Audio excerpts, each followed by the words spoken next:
राम राम मित्रांनो. राजमंगल स्टोरीजमध्ये तुम्हा सर्वांचं पुन्हा मनापासून स्वागत. गेल्या एपिसोडमध्ये आपण पाहिलं, गुलाबराव आपल्या आज्याला म्हणजेच गणपत पाटलाला तू माझा आज्या आहेस आणि भूत आहेस हे मला सिद्ध करून दाखव अशी अट घालतो. चला तर मग आज आपण पाहूयात गणपतराव स्वतःला भूत आणि गुलाबचा आज्या आहे हे कसं सिद्ध करतात ते. गुलाबचं वाक्य ऐकून गणपतराव कपाळाला हात लावत म्हणतात, ए गुलाब्या, अरे मॅच तुझा आजी आहे र.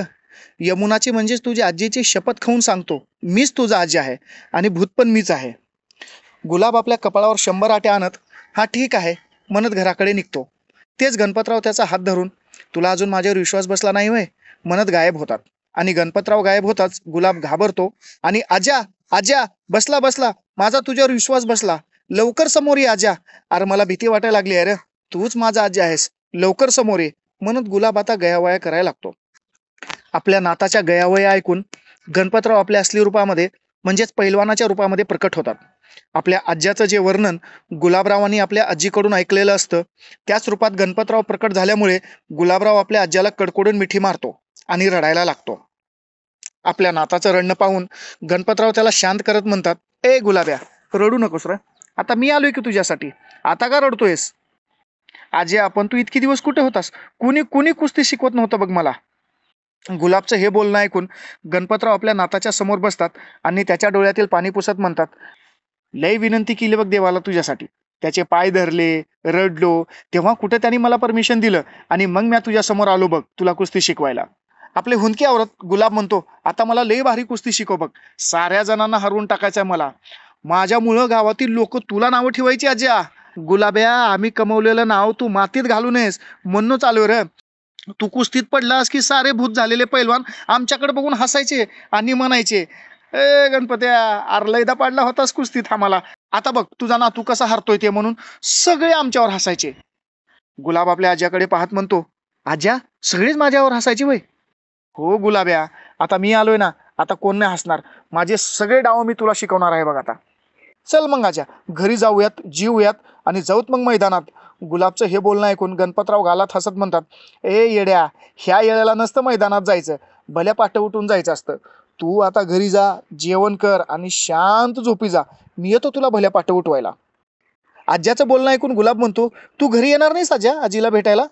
गुलाबच्या डोक्यावरून हात फिरवत गणपतराव म्हणतात, ते परमिशन दिलं नाही रे देवानं. जा आता, तू घरी जा, जेवण कर, नाहीतर सगळेजण तुला हुडकत बसतील बरं का. बरं बरं, ठीक आहे म्हणत गुलाब निघतो आणि जाता जाता वळून आपल्या आज्याला म्हणतो, आज्या, न विसरता उठवायला ये बरं का. बरं बरं, ठीक आहे ठीक आहे, जा, मी नक्की येतो तुला उठवायला म्हणताच गुलाबराव तिथून निघतो आणि गणपतराव गायब होतात. गुलाबराव घरी पोचताच त्यांची आजी म्हणजेच यमुनाबाई दारात गुलाबची वाट पाहत उभी असते आणि गुलाबला पाहताच, कुठं मेलतास आहे कारट्या, शाळेची सगळी पोरं घरी आले आणि तू कुठं खपलतास? आजी, आज्या भेटला होता मला वाटत आणि म्हणाला तुला कुस्ती शिकवतो म्हणून. गुलाबच्या तोंडून आपल्या नवऱ्याचं नाव ऐकून यमुनाबाईच्या डोळ्यात पाणी येतं आणि यमुनाबाई गुलाबच्या जवळ येते आणि गुलाबच्या डोक्यावरून हात फिरवत म्हणते, गुलाब्या, एकदा माणूस गेला की गेला बघ, मग काहीच मागे उरत नाही बघ त्याच्या नावाशिवाय. जा, तू घरात जा, गरम गरम दूध घे आणि 4 भाकरी दुधात कुस्करून हाण, म्या जरा शेताकडे जाऊन आले. एवढं बोलून यमुनाबाई तिथून निघून जाते. गुलाबराव घरात जाऊन दूध भाकर खाऊन मित्रासोबत खेळायला बाहेर पडतो आणि आज माझा आज्या मला भेटला होता म्हणून सर्व मित्रांना सांगत असतो. सर्वजण गुलाबचं ऐकून गुलाबवरती हसायला लागतात आणि गुलाबचा पक्का मित्र राम गुलाबच्या कानात सांगतो, गुलाब्या, आज्याचं कोणाला सांगत नको जाऊ, कारण तुझा आज्या तुझ्याशिवाय कोणाला दिसत नाही, नाहीतर हे गावातले लोक गुलाब्या येडा झाला म्हणून बोंब उठवतील. गुलाबला आपल्या मित्राचं म्हणणं पटतं आणि गुलाबराव मित्रासोबत खेळून खेळून दिवस मावळला की आपल्या घरी येतो. जेवण करून चांदण्या पाहत पाहत आपल्या आजीच्या खुशीमध्ये झोपी जातो. गुलाबराव भर झोपीत असताना एक कुत्रा येऊन गुलाबच्या हाताला चाटतो आणि गुलाब जागा होतो. कुत्र्याला हाड म्हणून बाजूला करत गुलाबराव पुन्हा झोपण्याचा प्रयत्न करतो, पण गुलाबची नजर दारात थांबलेल्या आपल्या आज्यावरती पडते आणि गुलाबला आठवतं आपला आज्या आजपासून आपल्याला कुस्ती शिकवणार आहे ते. आणि लगेच गुलाबराव बाजावरून गुपचूप उठून आपल्या आज्यासोबत कुस्ती शिकायला निघून जातो. गणपतराव गुलाबला घेऊन कुस्तीच्या मैदानात पोहोचतात आणि गुलाबकडे पाहत म्हणतात, गुलाब्या, काढ आता कपडे. आपल्या आज्याचं ऐकून गुलाब लगेच आपले कपडे काढतो आणि कुस्ती शिकायला तयार होतो. लहान गुलाबला पाहून गणपतरावाला आपल्या पोराची म्हणजेच राजारामाची आठवण येते आणि त्याच्या डोळ्यात पाणी येतं आणि डोळ्यातलं पाणी पुसत पुसत गणपतराव गुलाब्याकडे पाहत म्हणतो, माझा राजा सेम तुझ्यासारखा होता बघ गुलाब्या. तुझ्यात आणि त्याच्यात कवडीचा बी फरक नाही बघ. असं बोलत बोलत गणपतराव गुलाबला म्हणजेच आपल्या नाताला कडकडून मिठी मारतात. थोड्याच वेळात गुलाब आपल्या आज्याला बाजूला सारत म्हणतो, ए आज्या, अरे लई लाडात येऊ नको माझ्या आजीसारखा. लोक म्हणतात गुलाबी आजीच्या लाडानं येडा झाला म्हणून. आता वेळ वाया नको घालू, मला आधी कुस्ती शिकव कुस्ती. आपल्या नाताकडे पाहत गणपतराव गालात हसत गुलाबच्या हातात पाण्याचा तांब्या देत म्हणतात, यातलं थोडं पाणी हातावर घेऊन म्हण, आजपासून माझा आज्याच माझा गुरु आहे आणि तो मला कुस्ती शिकवणार आहे. आणि मी माझ्या आज्याच्या इच्छेशिवाय माझ्या आज्यानं शिकवलेले डाव कोणालाही सांगणार नाही. आणि ते पाणी खाली सोड.